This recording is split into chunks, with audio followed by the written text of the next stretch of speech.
नमस्कार, जय जोहार।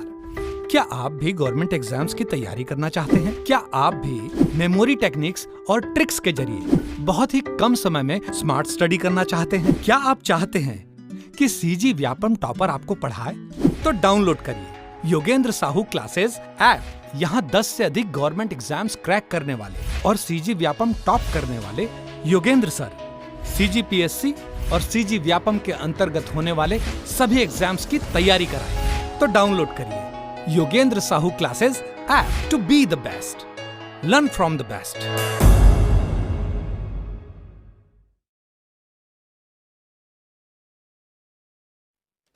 नमस्कार दोस्तों, स्वागत है आपका योगेंद्र साहू ऑनलाइन क्लासेस में।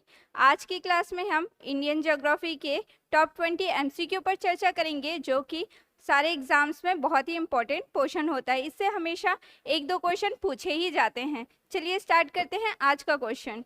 दिल्ली, चेन्नई, मुंबई और कोलकाता को जोड़ने वाली राष्ट्रीय राजमार्ग नेटवर्क को कहा जाता है? डायमंड चतुर्भुज, डायमंड बहुभुज, स्वर्णिम बहुभुज या स्वर्णिम चतुर्भुज? तो इसे कहा जाता है स्वर्णिम चतुर्भुज। इसे स्वर्णिम चतुर्भुज क्यों कहा जाता है? तो इसका रीजन ये है कि जो दिल्ली, कोलकाता, चेन्नई और मुंबई को जब ये जोड़ते हैं तो ये एक बहुभुज का निर्माण करते, एक चतुर्भुज का निर्माण करते हैं, इसलिए इसे स्वर्णिम चतुर्भुज कहा जाता है। तो इसकी लेंथ भी होगी, तो लेंथ कितनी है, कितना किलोमीटर है, ये आप कमेंट में बताइएगा। बढ़ते हैं नेक्स्ट क्वेश्चन की ओर। सेकंड क्वेश्चन, सांभर झील निम्नलिखित में से किस राज्य में स्थित है?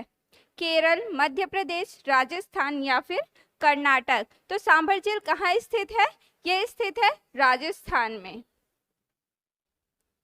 तो सांभर झील के बारे में और भी कुछ बातें हैं, वो हम देख लेते हैं। ये जो है ये लैंडलॉक्ड है, और दूसरी बात ये है खारे पानी वाली झील। तो ये खारे पानी वाली झील है, इसको कैसे याद करेंगे कि जैसे कि हम सांभर बनाते हैं, इडली सांभर वगैरह रहता है, उसमें क्या डालते हैं? नमक ही डालते हैं ना। तो नमक मतलब खारे पानी वाला झील कौन सा है? सांभर झील है। और ये मतलब झील तो है, लेकिन हमारे यहाँ पे सबसे बड़ा झील कौन सा है? कौन सा झील है? चिल्का झील कहलाता है, जो कि ओडिशा में है। पढ़ते हैं आगे क्वेश्चन की ओर। निम्नलिखित में से कौन सी नदी भ्रंश घाटी से होकर बहती है? सोन नदी, कोसी, लूनी या फिर तापी नदी? तो इसका आंसर होगा तापी नदी।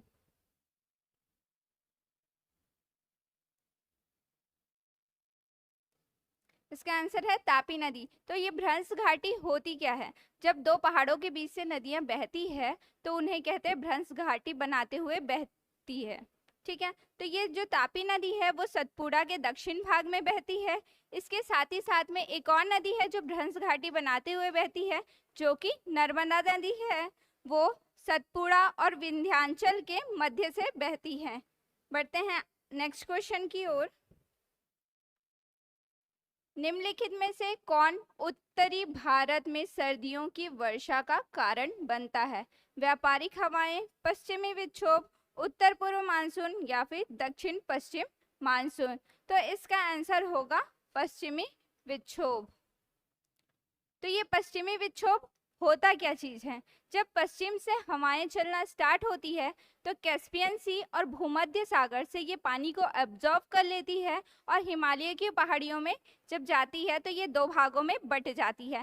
पहला भाग ऊपर हिमालय की तरफ जाता है और दूसरा हरियाणा, पंजाब इस तरफ जाता है। तो ऊपर जब हवा जाती है, जब कश्मीर, नेपाली साइड, तो ये हिमवर्षा करती है, और जब ये गुजरात, ये पंजाब, हरियाणा इस तरफ जाती है तो ये वर्षा करती है, जो कि गेहूं के फसल के लिए अच्छा माना जाता है। ये उत्तर पूर्व मानसून क्या होता है, साथ ही साथ हम देख लेते हैं कि ये जो उत्तर पूर्व मानसून है इसे लौटता हुआ मानसून भी कहा जाता है, और ये कोरोमंडल तट पर वर्षा करती है। दक्षिण पश्चिम मानसून, दक्षिण पश्चिम मानसून से हमारे भारत में 90% वर्षा होती है, इसी की वजह से। हमारा नेक्स्ट क्वेश्चन है, निम्नलिखित में से कौन सी हवा विशेष रूप से भारत के उत्तर समतल क्षेत्र में बहती है?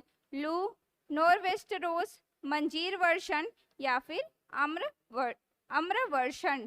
तो इसका आंसर होगा लू। इसका आंसर है लू। तो ये जो नॉर्वेस्ट्रोस है वो क्या है, ये जो है शुष्क और गर्म हवाएं रहती हैं।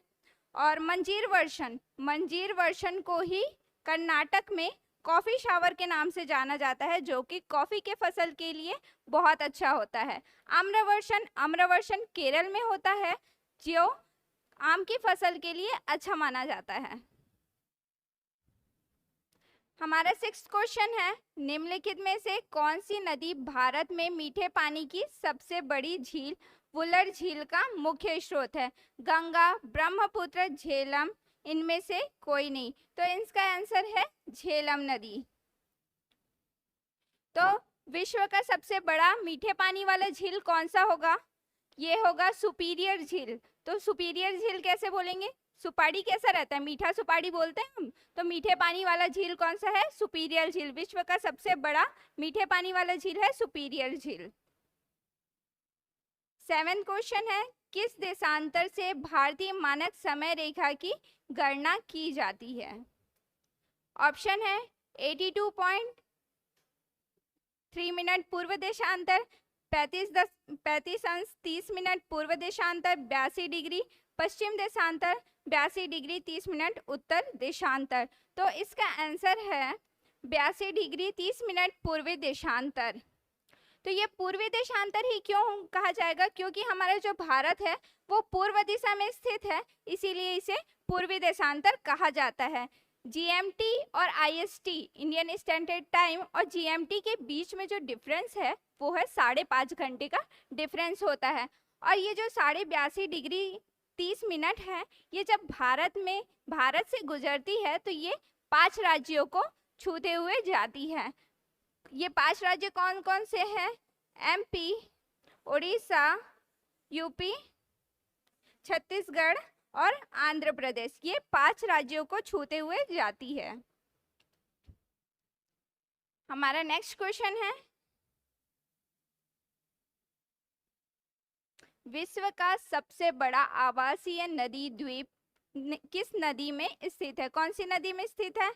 गोदावरी, ब्रह्मपुत्र, गंगा या फिर सिंधु। तो ये नदी, आवासीय नदी द्वीप कहाँ स्थित है? ब्रह्मपुत्र नदी पे। इसका क्या नाम है? इसका नाम है माजुलिका द्वीप, जिसे फिर अभी हाल ही फिलहाल में कुछ टाइम पहले ही एक जिला भी घोषित किया गया है। आगे बढ़ते हैं नेक्स्ट क्वेश्चन की ओर। पार हिमालयी नदियां कौन सी है? सतलज, सिंधु या गंगा? ब्रह्मपुत्र, सतलज, सिंधु, ब्रह्मपुत्र, सिंधु, गंगा, सतलज, ब्रह्मपुत्र, यमुना। तो इसका आंसर होगा ब्रह्मपुत्र, सतलज और सिंधु।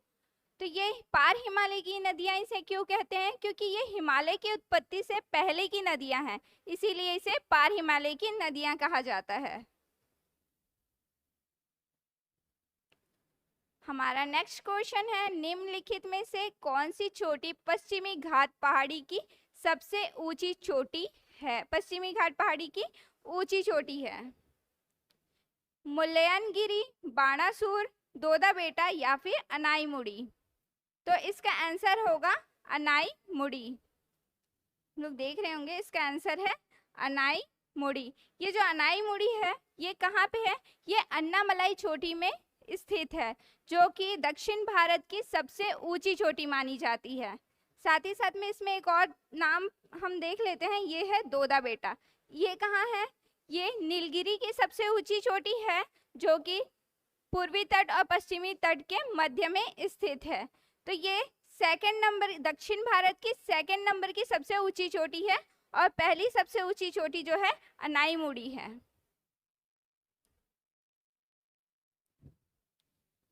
नेक्स्ट क्वेश्चन है, किस वन को मानसून वन के रूप में भी जाना जाता है? किस वन को मानसून वन के रूप में जाना जाता है? पर्वतीय वन, उष्णकटिबंधीय पर्णपाती वन, उष्णकटिबंधीय सदाबहार वन या फिर मैंग्रोव वन। तो इसका आंसर होगा उष्णकटिबंधीय पर्णपाती वन। ये क्या होती है, ये मानसून के आने से पहले अपने सारे पत्तों को झड़ा देती है, उसके बाद मानसून के समय ही इसमें नए नए पत्ते आना स्टार्ट होता है। नेक्स्ट इसी में और देख लेते हैं पर्वतीय वन। ये पर्वतीय वन क्या होता है, ये पर्वतीय क्षेत्र में पाया जाता है जो कि शंक्वाकार आकार का होता है। उष्णकटिबंधीय सदाबहार वन, ये इसमें हमेशा हरे भरे पत्ते रहते हैं, इसे एवरग्रीन ट्री भी बोला जाता है। मैंग्रोव वन, ये डेल्टाई क्षेत्र में पाया जाता है, जैसे कि सबसे ज्यादा मैंग्रोव वन सुंदरवन की डेल्टा में पाया जाता है। नेक्स्ट क्वेश्चन है, निम्नलिखित में से कौन सा स्थान अलकनंदा और भागीरथी नदी का संगम है? तो अलकनंदा और भागीरथी नदी का संगम कौन सा है? देवप्रयाग, विष्णुप्रयाग, रुद्रप्रयाग या फिर कर्णप्रयाग? तो इसका आंसर होगा देवप्रयाग। देवप्रयाग में अलकनंदा और भागीरथी नदी का संगम होता है। तो ये जो विष्णुप्रयाग, रुद्रप्रयाग और कर्णप्रयाग, ये क्या है, ये हम देख लेते हैं। जो भागीरथी नदी जो है वो गंगोत्री ग्लेशियर से निकलती है, गंगोत्री ग्लेशियर से भागीरथी नदी निकलती है, और सतोपत ग्लेशियर से धौली गंगा और विष्णु गंगा निकलती है। तो ये तो हो गया, ये भागीरथी नदी निकल रही है। धौली गंगा और विष्णु गंगा जब यहाँ से सतोपत ग्लेशियर से निकलती है, तो ये जब यहाँ पे मिलती है दोनों नदियां, तो ये वाला जो मिलन होता है यहाँ पे, ये कहलाता है विष्णु प्रयाग।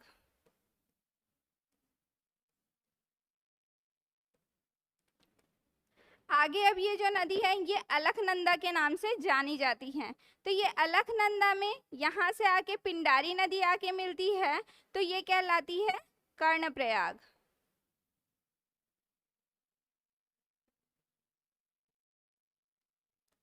इस ये नदी अभी भी अलकनंदा के नाम से जानी जाती है, और ये अलकनंदा नदी आगे जाती है तो फिर मंदाकिनी नदी आके मिलती है, और यहाँ पे जो पॉइंट है इसको कहते हैं रुद्रप्रयाग। और जब ये भागीरथी नदी और ये अलकनंदा नदी मिलती है, तो ये कहलाती है देवप्रयाग।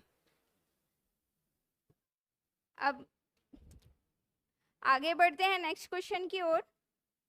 निम्नलिखित में से कौन सी अंडमान निकोबार द्वीप समूह की सबसे ऊंची चोटी है? अंडमान निकोबार द्वीप समूह की सबसे ऊंची चोटी कौन सी है पूछा जा रहा है। देवमाली, सैडल, फॉकपुई या फिर कालसुबाई? तो इसका आंसर होगा सैडल। ये सैडल पीक है कहाँ पे? अंडमान छोटे छोटे द्वीप समूह है, छोटा छोटा बना हुआ है, इसे ये कहाँ पे स्थित है? तो ये उत्तरी अंडमान में स्थित है। उत्तरी तो अंडमान निकोबार जो है वो अलग अलग भागों में बटा गया है। उत्तरी Andaman, middle, south, little Andaman, और ये निकोबार, कार निकोबार और ग्रेट निकोबार। और ये जो देवमाली है ये कहाँ है? देवमाली जो है ओडिशा में है, फाकपुई जो है मिजोरम में है, और कालसुबाई जो है महाराष्ट्र के सह्याद्री की सबसे ऊंची चोटी है। आगे बढ़ते हैं 14 क्वेश्चन की ओर। निम्नलिखित झीलों में से किस झील को भारत में एकमात्र तैरता हुआ द्वीप झील के रूप में जाना जाता है? तैरता हुआ द्वीप झील के रूप में जाना जाता है, ये कौन सा है? लोकटक है, पुलकिट है, चिल्का है या फिर कोलेरू है? तो इसका आंसर है लोकटक झील। लोकटक झील ये जो है वो तैरता हुआ द्वीप झील है, जिसमें एक राष्ट्रीय उद्यान है किबुल नामजाओ, जो कि मणिपुर में स्थित है। पुलकिट जो है वो तमिलनाडु में है, चिल्का झील ओडिशा में है, और ये जो कोल्लेरू है ये केरल में स्थित है। हमारा नेक्स्ट क्वेश्चन है, निम्नलिखित में से कौन सा भारत के पूर्वी तट या इसके भाग के लिए एक क्षेत्रीय नाम नहीं है? तो कौन सा क्षेत्रीय नाम नहीं है? कोरोमंडल तट, तमिलनाडु तट, उत्कल तट या फिर मालाबार तट? तो इसका आंसर क्या होना चाहिए? इसका आंसर है मालाबार तट। क्योंकि ये जो है वो पश्चिमी तट पर स्थित है। कोरोमंडल तट को ही तमिलनाडु तट बोला जाता है। उत्कल तट जो है वो ओडिशा में है। तो इसका आंसर होगा मालाबार तट, जो कि पश्चिम में है, जो कि केरल में स्थित है। हमारा नेक्स्ट क्वेश्चन है, त्र्यंबकेश्वर निम्नलिखित में से किस नदी का उद्गम स्थल है? महानदी, ताप्ती, रावी या फिर गोदावरी? तो इसका आंसर होगा गोदावरी। ये गोदावरी नदी निकलती कहाँ से है? ये निकलती है नासिक के त्र्यंबकेश्वर पहाड़ी से। नेक्स्ट क्वेश्चन है, वर्तमान में ग्रैंड ट्रंक रोड भारत में कहाँ तक फैली हुई है? ये कहाँ तक फैली हुई है ये देखना है। कश्मीर से कन्याकुमारी, अमृतसर से कोलकाता, चेन्नई से कोलकाता या फिर आगरा से कोलकाता? तो इसका आंसर होगा अमृतसर से कोलकाता, जिसकी लंबाई तो अभी बढ़ा दी गई है, लेकिन हमें हमेशा लेना है अमृतसर से कोलकाता। इसका ग्रैंड ट्रंक रोड का निर्माण कौन कराया था? इसका निर्माण कराया था शेरशाह सूरी ने, और इसकी मरम्मत किसने करवाई थी? ऑकलैंड ने, जो कि भारत का गवर्नर जनरल था। ये कश्मीर से कन्याकुमारी क्या है? ये जो है वो नॉर्थ साउथ कॉरिडोर है। कश्मीर से कन्याकुमारी क्या है? नॉर्थ और साउथ का कॉरिडोर है। और नॉर्थ साउथ कॉरिडोर तो ये हो गया, लेकिन ईस्ट वेस्ट कॉरिडोर भी होना चाहिए। तो ये सिलचर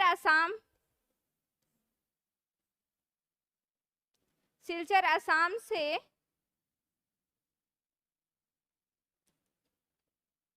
पोरबंदर गुजरात तक की ये है east west corridor. Chennai Kolkata, ये क्या है?